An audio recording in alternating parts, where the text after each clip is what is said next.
Otherwise وہ باہر نکلے اور بول پڑے تو مسئلہ خراب ہو جاتا ہے. لیکن جب وہ بولنے کا وقت آ رہا ہوتا ہے نا تو اس کے ساتھ حسینہ واجد جیسا, اس کے ساتھ ضیاء الحق جیسا, اس کے ساتھ پھر خادم حسین رضوی صاحب جیسا پھر کچھ ایسا معاملہ ہو جاتا ہے کہ جب وہ کہتے ہیں میں دس دیاں گا مینو کنے بھیجیا سی, تو اللہ رحم کرے. تو یہ جو انسان پھر مولانا سمیع الحق جیسا بہت ساری ایسی چیزیں ہوتی ہیں کہ جو سمجھ نہیں آتی, اور اس کے اندر ضروری نہیں ہوتا کہ وہ لوگ جن کے ہاتھ میں کنٹرول ہوتا ہے اور وہ یہ سب کچھ کرواتے ہیں کہ وہی ہوں. بیچ میں جو ایک قوت ہوتی ہے نا, جس کو میاں محمد نواز شریف نے, میاں محمد نواز شریف کے بارے میں یہ بات کہتا ہوں کہ وہ ہمیشہ جب انہوں نے یہ کہا نا کہ عمران خان کے سر میں بھوسا ہے, تو میری یقین کی حد تک ہے کہ آپ اس کو کھول کے دیکھ لیں یا جب ان کے معاملے میں اس میں سے بھوسا نکلے گا.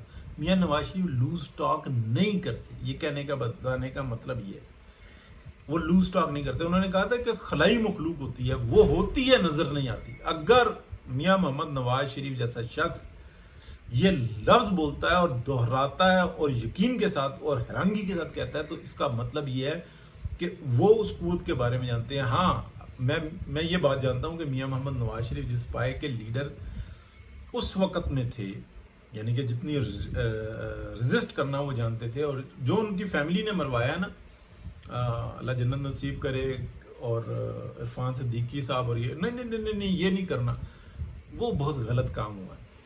لیکن وہ اس وقت میں بھی جو نا یہ باجوہ صاحب کو اور فیض صاحب کو یہ سب کو اڑا کے رکھ دیتے, لیکن ان کو پتا تھا کہ یار یہ تو خود پپٹ ہے, پیچھے ایک قوت کار فرما ہے, اور وہ قوت کتنی بڑی کتنی طاقتور قوت ہے. تو اب میں آپ کو بتاتا ہوں کہ یہ جو اس وقت کے صورتحال کے اندر جو معاملہ چل رہا ہے نا, کچھ دن پہلے ہم دیکھتے ہیں کہ ٹی ایل پی ایک آتی ہے اور پھر وہ واپس چلی جاتی ہے. لیکن جب ٹی ایل پی آتی ہے نا, تمام جو رپورٹس ہوتی ہیں نا پاکستان کے اندر, وہ یہ بتاتی ہیں کہ بڑی محدود سی طاقت رہ گئی ہے, یہ وہ قوت نہیں ہے جو پہلے قوت تھی. یہ جہاں جہاں جاتے ہیں یہ اپنے جو ان کو فالوورز نہیں کہیں گے, بس ان کو شدائی صاحب کیسے کہہ لیں, وہ اکٹھے کر لیتے ہیں, وہ تقریریں سنتے ہیں اور سننے کے بعد جا کے کوئی اثر نہیں لیتے, بس جا کے بیٹھ جاتے ہیں, اپنے کام کرنا شروع کر دیتے ہیں.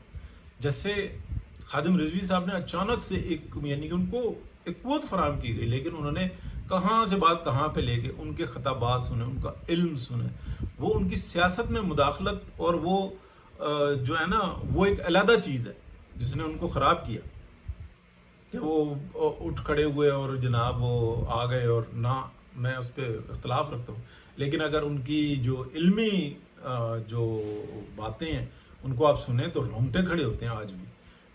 اس سے کوئی اختلاف کرے, اس نظریے سے اختلاف کرے, اس کی بات سے اختلاف کرے, میرے جو مطلب جو میرا یقین یا میرا جو ایمان ہے وہ اس مسلک سے اٹیچ نہیں کرتا, لیکن بات سمجھنے کے لیے, یعنی کہ کسی کو کچھ بات سمجھ میں آتی ہے, کسی کو کچھ بات سمجھ میں آتی ہے, تو مجھے اختلاف صرف اس نظریے سے, سوچ سے ہے. جو اس وقت میں یہ جو پہلا قدم, پہلی کنکی ٹوٹی ہے نا, یہ میرے ایک دوست ہیں, میں نے ان کو آج سے کوئی 1.5 ہفتہ یا 2 ہفتہ یا 1 ہفتہ پہلے, نہیں 1.5 ہفتہ پہلے یہ بات بتائی تھی کہ کچھ انفلوئنس پاکستان کے اندر نظر آئے گا, لیکن وہ انفلوئنس اب بڑھتا جائے گا, اس لیے کہ یہ باز نہیں آ رہے. اگلا جو انسان مسئلہ آپ یہ دیکھ لیں کہ اب آپ سمجھیں بات کو, میں پہلی والی کو کمپلیٹ کر لوں, کہ یہ اب ایک دم سے جو انسان یہ کرنا پڑا, یہ جو کورٹ مارشل کرنا پڑا, یہ بہت تیاری تو پہلے سے تھی, ایویڈنسز پہلے سے تھے, لیکن اچانک سے کرنا پڑا کہ کیا فلیش ہونے والا کوئی, تو وہ فلیش ہونے والا تھا. اس کو روکنے کے لیے یہ مسلسل کوشش چل رہی ہے, اور وہ ایک طرف سے مطلب ٹی ایل پی, پھر یہاں پہ آنا, پھر اس کے بعد کوئی انسیڈنٹ ہونا, اور پھر وہ اتنے خطرناک صورتحال بنوانی, اور پھر اس ساری گیم کے اندر پی ایم ایل این کو اتنا گندا کروانا. اور میاں محمد نواز شریف کا جو خاموش نہیں ہے, وہ اندر خانے بول رہے ہیں, ظاہراً خاموش ہیں, پھر ان کے عمر کا ایک حصہ ہے کہ جس میں ان کو نا ان سے گائیڈنس لے کے آپ بہت بڑا کچھ کام کر سکتے ہیں, انقلاب لا سکتے ہیں. آپ یعنی کہ جو وقت ضائع ہونا تھا ہو گیا، اگلے 5 سال کے اندر اسی مقام پر لے جا سکتے ہیں جہاں پر میاں محمد نواز شریف کا 90 سے لے کے اور ابھی تک کا دور ہے. لیکن جو ایک حوث کا کتا باندھا ہوا ہے نا ایک ڈپارٹمنٹ کے اندر کہ یہ کاروبار بھی ہمارا، وہ کاروبار بھی ہمارا، ہم اتنا ٹیکس دیتے ہیں، ہم کسی کو جواب دے نہیں ہیں، وہ حوث کا کتا جب تک مرے گا نہیں یہ معاملہ ٹھیک نہیں ہوگا. یہ بہت خطرناک اور بہت حقیقت پر مبنی بات کر رہا ہوں. اور یہ باقاعدہ ایک انجیکٹ کیا گیا کینسر، اور ضیاء الحق کے دور سے بتدریج شروع ہوا اور ابھی تک جو نہ آیا. وہ سمجھتے ہیں یہ حق ہی ہمارا ہے، یعنی کہ ان کے ایمان کا حصہ بن گیا ہے کہ یہ تمام چیزیں جو سی ہیں نا یہ ہماری وجہ سے ہم نے بچایا ہوا ہے اور ہم ہی سب کچھ ہیں. یقین ایمان ان کا جو ہے نا وہ اس حد تک ہے. وہ سمجھتے ہیں کہ کوئی کچھ نہیں ہے، عوام کو ہم نے زندہ چھوڑا ہوا ہے یہی کافی ہے، اور ہم نے ان کو بچایا ہوا ہے، ان کو زندگی ہم نے دی ہوئی ہے. یعنی کہ فرعون جو ان سے تھا نا وہ خدائی کا جو دعویٰ کرتا تھا نا، وہ اگر ہم تاریخ پڑھتے ہیں نا یا اس کی سائنس کو سمجھتے ہیں، وہ یہ کہتا تھا کہ ایک خدا وہ ہے جو زندگی دیتا ہے اور ایک خدا میں ہوں جو زندہ چھوڑوں یا نہ چھوڑوں. اور وہ ٹھیک کہتا تھا، جس کو چاہتا تھا مار دیتا تھا، جس کو چاہتا تھا کہتا تھا بس اب تم اس لڑکی نے خدمت کرنی ہے یہاں پہ، اس لڑکی نے وہاں پہ پانی پلانا ہے، اس لڑکی نے وہاں پہ جو ہے نا کھیتوں میں کام کرنا ہے. وہ جو چاہتا تھا کرتا تھا. اس کے بچے وہاں پہ پلیں گے، اس کے بچے وہاں پہ پلیں گے، اس نے بچے پالنے ہیں، اس نے جناب یہ خدمت کرنی ہے، اس نے یہ کام کرنا ہے. وہ کہتا تھا میں خدا، زندگی وہ دیتا ہے لیکن دوسرا خدا میں ہوں کہ میں زندہ چھوڑوں کہ نہ چھوڑوں، میں اس کے پاس بھیج دوں بس ٹھیک ہے. وہ بھی خدا کو مانتا تھا لیکن وہ اور طرح سے مانتا تھا. ایک میں کتاب کا حوالہ دینے لگا تھا لیکن ابھی فتویٰ لگ جائے گا. اس میں بھی بتایا کہ ہر ایک کا خدا جو انسان ہے وہ علیحدہ علیحدہ ہوتا ہے. ٹھیک ہے، تو جو یہ کام ہوا ہے نا مجھے یہ بارش کا ایک قطرہ لگ رہا ہے کیونکہ جھاڑو اندر سے دینے کی ضرورت ہے. اگر جھاڑو اندر سے نہ دی نا تو اور معاملہ خراب ہوگا اور یہ رکے گا نہیں، کیونکہ سب کو پتا ہے کہ ایک دفعہ یہ فلیش ہو گیا نا جس پہ میاں محمد نواز شریف کو تو بہت زیادہ کچھ پتا ہے. اگر وہ بول لیں تو یہاں پہ آگ لگ جائے کس نے کیا کیا اور مقاصد کیا تھے، اور ان کو باقاعدہ ثبوت دیے گئے کہ میاں صاحب یہ دیکھو یہ کیا کر رہے ہیں. میاں صاحب نے کہا کہ اگر میں یہ کروں گا تو وہ جو خلائی مخلوق ہے جو نظر نہیں آ رہی وہ تو چاہتی یہی ہے کہ یہ آگ لگ جائے. اور انہوں نے اپنی سیاست کے اوپر ساری، اور ان کا جو بھائی ہے میں اس کو منوس اعظم کہنا چاہتا تھا لیکن میں نہیں کہتا، غیر اخلاقی ہو جاتی ہے. وزارت عظمیٰ کے منصب پہ بیٹھا ہوا ہے، مطلب اس کی شوق وزارت عظمیٰ نے پارٹی کی واٹ لگا کے رکھے. میں ہوں نا پاجی، میں ہوں نا پاجی.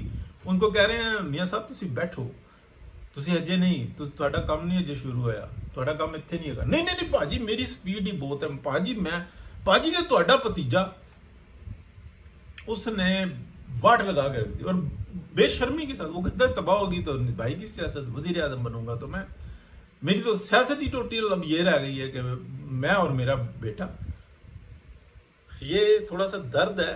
اور اس کے اوپر جب دنیا تھو تھو کر رہی ہوتی ہے نا اس لینگویج کے اندر جو کچھ لوگ سمجھتے ہیں، تو وہاں پہ جو ہے نا یہ درد بڑھ جاتا ہے. پھر یہ انہی الفاظوں میں سامنے آتا ہے. کوئی اچھے الفاظ ہی نہیں ملتے کہ ان کو کہا جائے بھائی جان آپ کام کر رہے ہیں، کام کر کے کھو میں ڈال رہے ہیں، وہ ضلالت اپنے ذمے لے رہے ہیں اور اس کا کوئی فائدہ بھی نہیں ہو رہا. تو اب اس سیاست کا اور اس کام کا فائدہ کیا ہے جو آپ نے 10 سال لگائے ہیں پنجاب کے اندر رول کے رکھ دی. کوئی شک نہیں بہت بڑی خدمت ہے، بہت ہی بڑی خدمت ہے. میرے سے کوئی 100 دفعہ پوچھتا نا آج سے جب یہ 18 مہینے کا جو پی ڈی ایم کی حکومت ہے اس سے پہلے 100 دفعہ کوئی پوچھتا نا 1000 دفعہ پوچھتا کہ پنجاب کا وزیر اعلیٰ کون ہو، تو میں یہ کہتا کہ شہباز شریف. وہ 10 سال کاش کہ وہ اور دے دے. یہ پنجاب پاکستان ہے، یہ بلوچستان پاکستان ہے، یہ سندھ کے پی یہ پاکستان ہے، یہ گلگت بلتستان کشمیر پاکستان ہے. اگر پنجاب خوشحال ہوگا تو پاکستان خوشحال ہوگا. کوئی فرق نہیں پڑتا کہ اگر پنجاب کے اندر بہترین قسم کی میڈیکل کی فیسلٹیز ہیں اور بلوچستان سے، سندھ سے، کے پی سے، کشمیر سے لوگ آ کے یہاں پہ علاج کرائیں، فری میں علاج کرائیں، کوئی فرق نہیں پڑتا. اور آہستہ آہستہ یہ سارا جو انقلاب پورے پاکستان میں پھیل گیا. لیکن ضلالت کا جب بیج بو دیا جاتا ہے، جیسے بس اس ڈپارٹمنٹ کے اندر کہ دیکھو نا ہماری فنکاری، 6 لاکھ کا پلاٹ دیتے ہیں، اگلے دن جناب 25 کروڑ کا بیچتا ہے ہمارا افسر، اور تیسرے دن جو ہے نا وہ امریکہ پیسے بھیج دیتا ہے، یہاں سے میں نے بیچے، یہ پلاٹ بیچا ہے، یہ مجھے ملا ہے۔ دیکھو کتنی ایمانداری کی بات ہے۔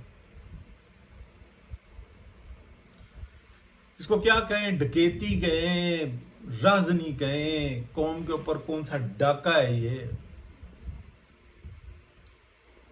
بہت شکریہ جی، اللہ حافظ۔ کچھ ایسا ہونے والا تھا جس کو یا ہو سکتا ہے اللہ نہ کرے ہو، جس کو روکنے کے لیے جو ظاہراً نظر نہیں آ رہا، وہ ایک کورٹ مارشل نظر آ رہا ہے کہ یار ڈسکنیکٹ تو کرو، اور یہ ایک سے نہیں رکے گا، یہ میں آپ کو بتا دوں۔ اگر یہ کہنا کہ چلو یہ باقی ڈر جائیں گے، رک جائیں گے، وہ رکیں گے نہیں۔ حوث کا کتا ایسا ہے کہ یہ کام تم کرو، ڈیفالٹ کرو، ڈی نیوکلیئر کرو، تم کو یہ سب کچھ مل جائے گا۔